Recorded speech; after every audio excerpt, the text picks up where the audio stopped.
Hi, second grade. So I'm sorry we can't be together for reading group. I hope everybody is having a good time at home and everyone is healthy. So what we're going to do is I am going to read with you guys. If everybody gets their favorite drink, I've got my coffee, and you need your copy of the Boxcar Children. And you can just open up your book and follow along while I read. That would be great. Okay, let's get started. So, The Boxcar Children by Gertrude Chandler Warner. Chapter 1. The Four Hungry Children. One warm night, 4 children stood in front of a bakery. No one knew them. No one knew where they had come from. The baker's wife saw them first, as they stood looking in at the window of her store. The little boy was looking at the cakes, the big boy was looking at the loaves of bread, and the 2 girls were looking at the cookies. Now, the baker's wife did not like children. She did not like boys at all. So she came to the front of the bakery and listened, looking very cross. "The cake is good, Jessie," said the little boy. "Excuse me," the little boy said. He was about 5 years old. "Yes, Benny," said the big girl, "but bread is better for you. Isn't it, Henry?"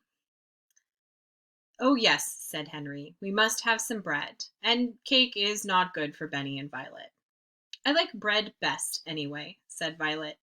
She was about 10 years old, and she had pretty brown hair and brown eyes. "That's just like you, Violet," said Henry, smiling at her. "Let's go into the bakery. Maybe they will let us stay here for the night." The baker's wife looked at them as they came in. "I want 3 loaves of bread, please," said Jessie. She smiled politely at the woman, but the woman did not smile. She looked at Henry as he put his hand in his pocket for the money. She looked cross, but she sold him the bread. Jessie was looking around too, and she saw a long red bench under each window of the bakery. The benches had flat red pillows on them. "Will you let us stay here for the night?" Jessie asked. "We could sleep on those benches, and tomorrow we would help you wash the dishes and do things for you." Now, the woman liked this. She did not like to wash dishes very well. She would have liked to have a big boy to help her with her work. "Where are your father and mother?" she asked. "They are dead," said Henry. "We have a grandfather in Greenfield, but we don't like him," said Benny. Jessie put her hand over the little boy's mouth before he could say more. "Oh, Benny, keep still," she said. "Why don't you like your grandfather?" asked the woman. "He is our father's father, and he didn't like our mother," said Henry, "so we don't think he would like us. We are afraid he would be mean to us." "Did you ever see him?" asked the woman. "No," answered Henry. "Then why do you think he would be mean to you?" asked the woman. "Well, he never came to see us," said Henry. "He doesn't like us at all." "Where did you live before you came here?" asked the woman. But not one of the 4 children would tell her. We'll get along all right," said Jessie. "We want to stay here for only one night." "You may stay here tonight," said the woman at last, "and tomorrow we'll see what we can do." Henry thanked her politely. "We are all pretty tired and hungry," he said. The children sat down on the floor. Henry cut one of the loaves of bread into 4 pieces with his knife, and the children began to eat. "Delicious," said Henry. "Well, I never," said the woman. She went into the next room and shut the door.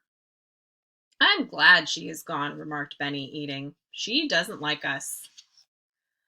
"Shh, Benny," said Jessie. "She is good to let us sleep here."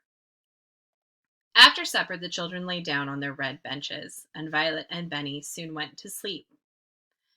But Jessie and Henry could hear the woman talking to the baker. She said, "I'll keep the 3 older children. They can help me, but the little boy must go to the children's home. He is too little. I cannot take care of him." The baker answered, Very well. Tomorrow I will take the little boy to the children's home. We'll keep the others for a while, but we must make them tell us who their grandfather is. Jessie and Henry waited until the baker and his wife had gone to bed. Then they sat up in the dark. "Oh, Henry," whispered Jessie, "let's run away from here." "Yes, indeed," said Henry. "We'll never let Benny go to a children's home. Never, never. We must be far away by morning, or they will find us. But we must not leave any of our things here." Jessie sat up thinking. "Our clothes and a cake of soap and towels are in the big laundry bag," she said. "Violet has her little work bag. And we have 2 loaves of bread left. Have you your knife and the money?" "Yes," said Henry. "I have almost $4. "You must carry Benny," said Jessie. He will cry if we wake him. He will cry if we wake him up.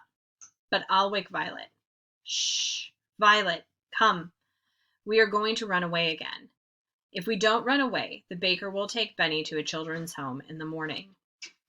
The little girl woke up at once. She sat up and rolled off the bench. She did not make any noise. "What shall I do?" she whispered softly. "Carry this," said Jessie. She gave her the work bag. Jessie put the 2 loaves of bread into the laundry bag, and then she looked around the room. "All right," she said to Henry. "Take Benny now." Henry took Benny in his arms and carried him to the door of the bakery. Jessie took the laundry bag and opened the door very softly. All the children went out quietly. They did not say a word. Jessie shut the door, and then they all listened. Everything was very quiet, so the 4 children went down the street. All right, girls, that's the end of chapter 1. So check back tomorrow and we'll read chapter 2 together.